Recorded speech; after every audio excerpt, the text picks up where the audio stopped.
experts say that it's good to drain the toxins out of your body through the lymphatics.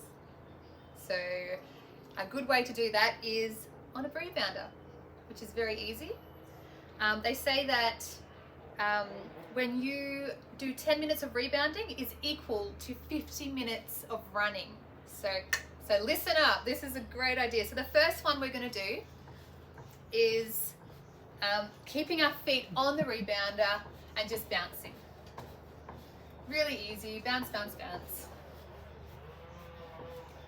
So you do that for a while. And then you add jumping jacks, like this.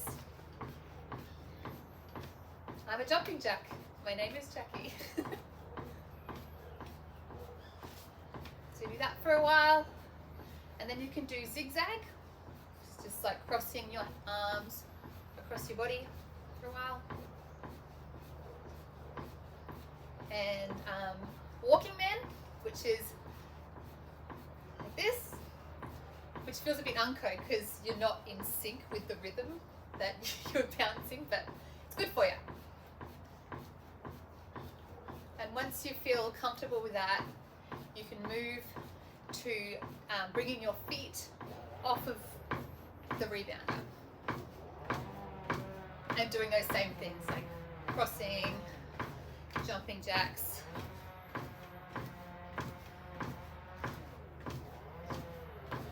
Another good thing I should tell you is that rebounding is good to get rid of the toxins out of your body because of cellulite. So if you have cellulite like me, this is a great thing to do to get rid of the toxins out of those areas.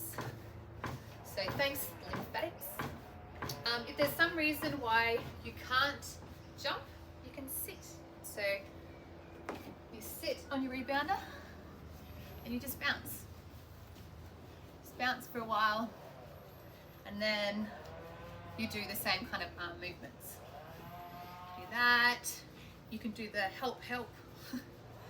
Help. And that's pretty easy. So yeah.